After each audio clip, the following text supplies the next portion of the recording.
aliança que pode deixar os Estados Unidos para trás, não só militarmente, como também economicamente. Esses dois países podem crescer muito se ajudarem e, dependendo cada vez menos dos Estados Unidos, fazer os Estados Unidos cada vez mais diminuir sua hegemonia global. Esses países são Rússia e China, e essa aliança é a aliança sino-russa. Bem, antigamente, Rússia e China já foram aliados quando eram União Soviética, e a China comunista de Mao Zedong, quando Stalin era vivo e Mao também era vivo, eles eram aliados. Eles se admiravam e se ajudavam na propagação do comunismo de forma mundial, influenciando diversos países, principalmente na Ásia. Inclusive, tem uma história de que Mao Zedong foi para a Rússia, para Moscou, e quando estava fazendo suas necessidades básicas, os cientistas da União Soviética colocaram um compartimento no banheiro que coletaram as fezes dele para poder ser estudado.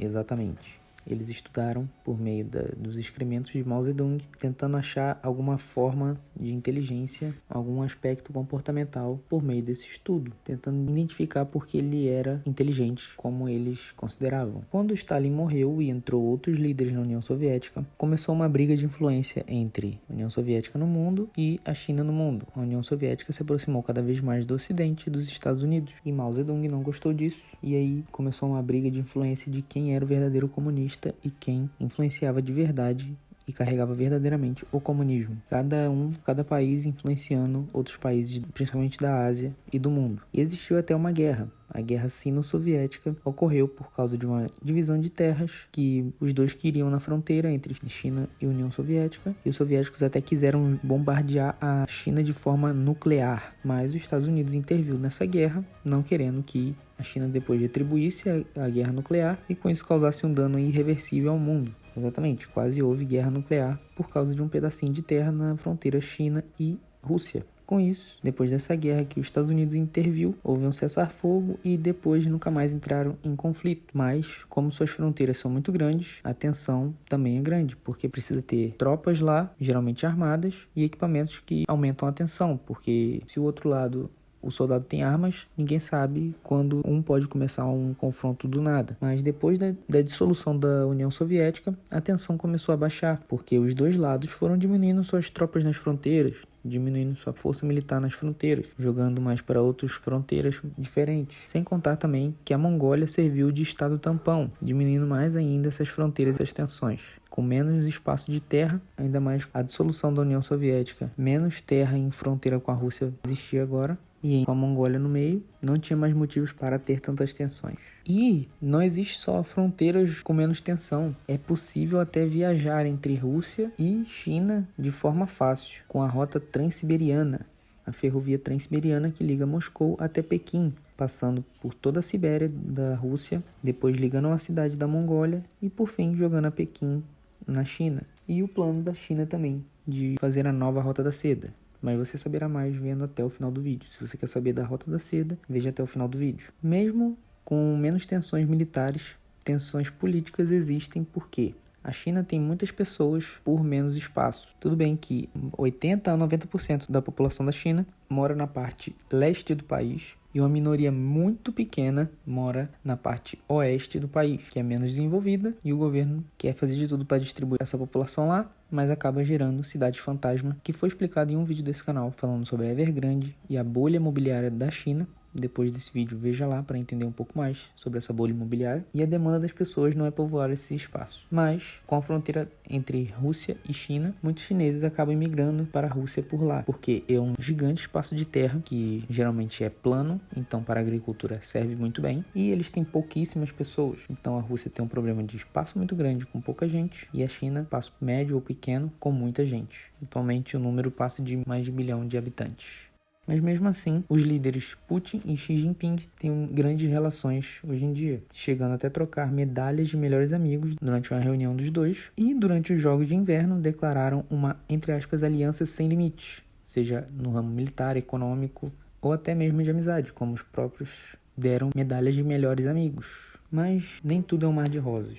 A partir de 2008 e 2014, os confrontos de Rússia com os países nas fronteiras acabou dificultando os laços com o mundo ocidental, principalmente depois da anexação da Crimeia em 2014. Com isso, a China se aproximou mais ainda da Rússia e aí veio essa aliança e esses acordos que já foram falados. E depois do ataque e invasão da Ucrânia, a Rússia sofreu várias sanções econômicas enormes que fez sua moeda desvalorizar, sua bolsa desvalorizar e muitas empresas saírem do país. Com isso, a Rússia não tem outra alternativa senão explorar o que ela tem de melhor. A economia da Rússia é baseada em commodities e matérias-primas, que eles têm um dos maiores fontes de recursos naturais, e também podem ser uma grande potência no comércio global e internacional. Porém, ter relação só com um país, visto as sanções econômicas, pode dificultar a vida econômica da Rússia, porque quando você tem só um parceiro comercial, esse parceiro pode exigir coisas que você costumamente poderia não aceitar se tivesse vários outros parceiros comerciais. Mas como tem o grande maior parceiro é a China,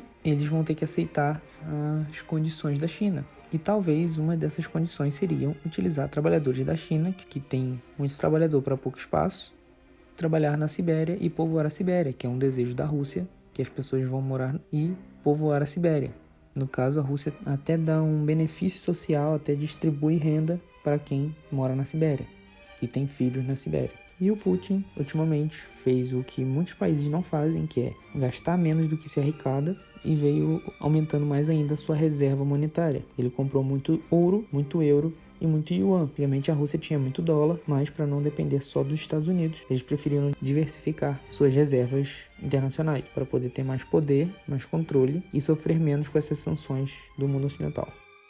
Existe atualmente o sistema de trocas dos BRICS, que ainda é pequeno se comparado ao sistema SWIFT, mas pode ser a porta de escape da Rússia, também tirando as criptomoedas, Bitcoin e tudo mais. A China pode aumentar mais ainda as relações com a Rússia se utilizar esse sistema de pagamentos. E o objetivo da China com esse sistema de pagamentos pode ser até aumentar as trocas com os países que são considerados, entre aspas, párias do mundo ocidental. Países como Irã, Afeganistão, países que já sofrem muitas sanções e ou são muito pobres para poder performar no mercado internacional. Com esse sistema dos BRICS, fica mais fácil dos países fazerem negócios com a China. E o objetivo da China de tornar o yuan digital uma moeda internacional começa a ser maior, começa a crescer e fazer assim essa moeda valorizar.